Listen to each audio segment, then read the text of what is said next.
Ce film qui m'a vraiment appris quelque chose, Blowout de De Palma. Je sais pas. Je pense qu'on peut tirer une leçon de chaque film, même des plus mauvais. Ça peut être des enseignements philosophiques, ça peut être des enseignements techniques, si on repère par exemple un plan qui est vraiment très bien réalisé ou au contraire vraiment mauvais. Donc je ne saurais pas franchement répondre, je pense que tous les films peuvent apporter quelque chose, peuvent apporter des connaissances ou une réflexion. En général, bien sûr.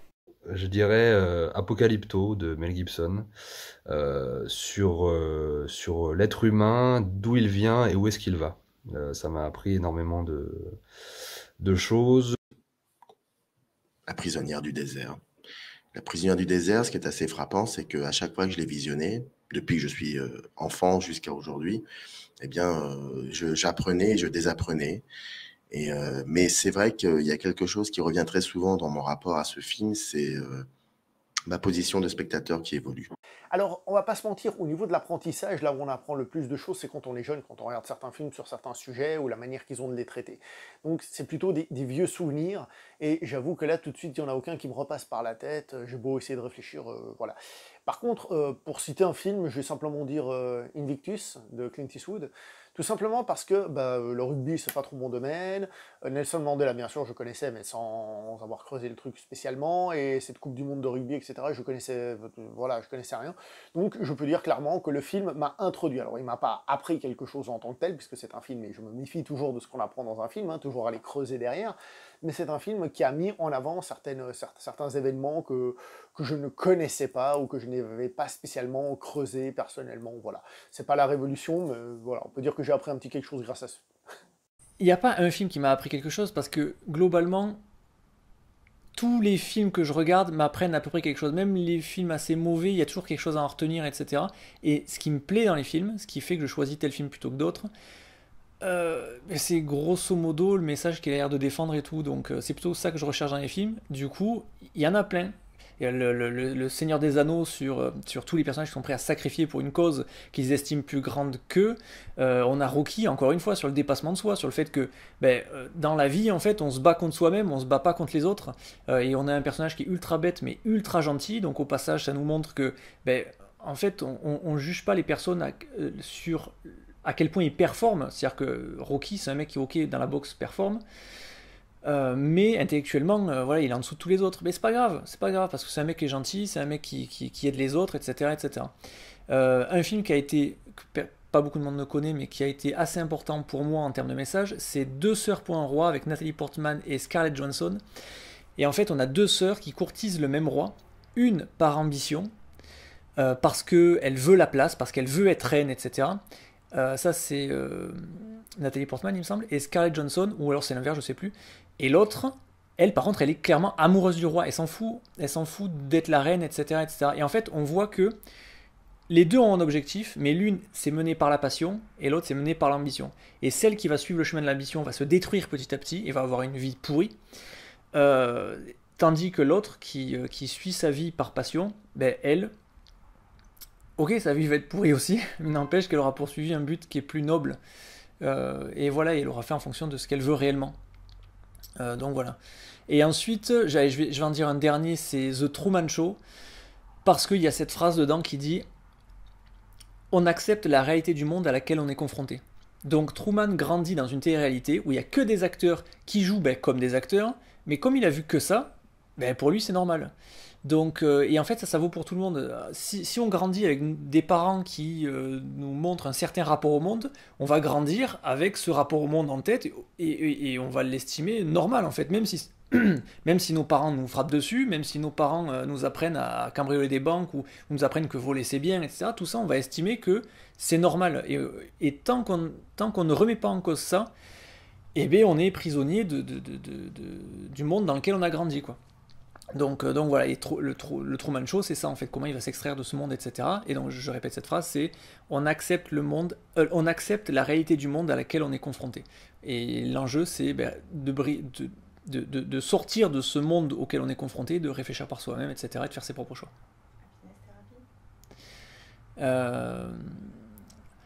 Et après, on va dire côté cœur, Happiness Therapy, c'est quand même un film qui nous apprend qu'à un moment donné, le couple peut pas être un objectif. On peut pas faire fonctionner un couple qui ne veut pas fonctionner. On peut pas forcer l'autre à nous aimer. Donc à un moment donné, Happiness Therapy, on se retrouve avec quelqu'un qui se fixe des objectifs, qui se reprend maintenant dans sa vie, qui était un peu gros et du coup qui se remet en forme, qui devient musclé. C'est Bradley Cooper. C'est un mec, on lui disait qu'il se cultivait pas assez. Qu'est-ce qu'il fait? Il se met à lire des bouquins. Il devient la meilleure version de soi-même pour reconquérir sa femme, son ex-femme. Mais son ex-femme, en fait, elle veut pas de lui. Et même lui, ça le rendrait pas heureux d'être avec son ex-femme. Et ça, il arrive à le comprendre dans le film. Et en gros, c'est ça. C'est à un moment donné, si quelque chose a merdé et qu'on peut rien y faire, on passe à autre chose, en fait. On n'essaie pas de réparer constamment. Donc voilà. Alors du coup, il y a les Rocky. Alors ce que je retiens principalement, c'est Rocky Balboa par rapport à rien ne cogne jamais plus fort que la vie. Ce qui est important, c'est pas d'être un bon cogneur. Ce qui est important, c'est de savoir encaisser et de se relever et de continuer à avancer. Ça, je trouve que c'est quelque chose d'évident, mais qu'on n'applique pas forcément. Et le fait qu'un film te l'explique comme ça, de cette façon-là, avec ce moment-là et avec le talent de Stallone, bah ça te met en face d'une réalité qui fait que c'est vrai que souvent, quand tu échoues quelque chose, c'est la faute de quelqu'un d'autre. Et c'est vrai que tu dis aux autres de pas le faire, que ouais mais non, mais t'inquiète, tu motives les gens, mais tu l'appliques pas forcément à toi-même. Et un film, des fois, il va te dire, hey, tu l'appliques peut-être pas à toi-même, ça. Et il y a aussi Sing Ham, qui m'a appris que j'aimais le cinéma indien. Et c'est là que j'ai commencé à regarder beaucoup de films de Bollywood. Forrest Gump. Parce qu'en fait, Forrest Gump, le principe, c'est que c'est une sorte de Candide moderne, et donc il traverse les États-Unis, que ce soit d'un point de vue géographique, mais aussi d'un point de vue historique. J'ai appris plein de choses sur la guerre du Vietnam, plein de choses sur la ségrégation. En fait, Forrest Gump, c'est clairement un récap de tout ce qui s'est passé des années 50 jusqu'aux années 80-90, en fait, pour terminer avec une des plus grosses crises des États-Unis et même de l'humanité avec le sida. Voilà, c'est vraiment une revisite de l'histoire de l'Amérique à travers un personnage qui est candide. Voilà, là pour le coup, le mot candide prend tout son sens avec Forrest Gump. Donc là pour le coup, c'est vrai que quand t'es gamin et que tu vois Forrest Gump, tu apprends beaucoup de choses. C'est pas tellement... alors, un film qui m'a vraiment appris quelque chose. Je sais pas si ça m'a vraiment appris quelque chose, mais je dirais La Chute. Sur les derniers jours, les dernières heures de la vie d'Hitler. J'ai trouvé que c'était... évidemment, c'est un film, mais ça retranscrit quand même d'une belle manière les derniers instants du Reich, du Führer. Et c'était extrêmement angoissant, en fait...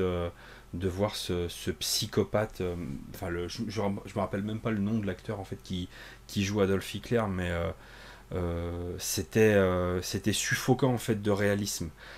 Vraiment, je sais pas si on peut dire que ça m'a vraiment appris quelque chose, mais disons qu'avec ce film, t'es dans l'intimité des dernières heures de la vie d'Hitler, et c'est effrayant quoi, c'est une horreur, vraiment. Je dirais peut-être Le Mans 66 ou Rush, qui sont deux films qui parlent de course automobile, et je ne suis absolument pas familière de l'univers de l'automobile, c'est vraiment un milieu que je connais extrêmement mal, et pourtant j'ai adoré ces deux films-là, et du coup j'ai adoré découvrir cet univers, et j'ai appris quand même pas mal de choses. Qui m'a appris quelque chose. Les American Pie, tiens. American Pie, c'est quand même... bon, c'est des teen movies, ça m'a quand même beaucoup appris sur l'amitié et le passage à la vie adulte, mais on va dire que c'est pile ce que j'avais besoin à ce moment-là de mon adolescence. Et d'ailleurs, j'aimerais bien qu'ils refassent un nouveau film juste pour voir qu'est-ce qu'ils deviennent aujourd'hui, quoi, cette bande de potes. Mais ouais, American Pie. Les American Pie, bah, comme tous les teen movies en général, sont censés t'apprendre des choses, répondre à des questions que tu te poses quand t'es ado. Et c'est vrai que sur ma génération, en tout cas, les American Pie m'ont apporté pas mal de réponses à pas mal de personnes, notamment moi pour le coup. Interstellar. Interstellar m'a appris des choses, voilà, sur la gravité, la relativité générale, la théorie de la relativité. Voilà, c'est un film qui m'a permis de m'intéresser un peu plus à la théorie de la relativité. Voilà, le fameux E égale MC2 de Albert Einstein. Et c'est quelque chose que j'aime beaucoup, tout ce qui a trait un petit peu à la science et tout ça.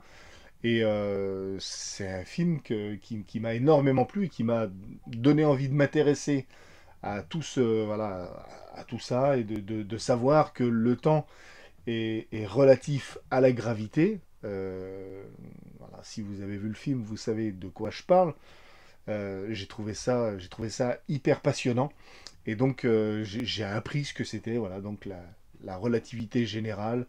Et donc, merci, monsieur Christopher Nolan, pour ce film, qui est d'ailleurs, au passage, un de mes films préférés.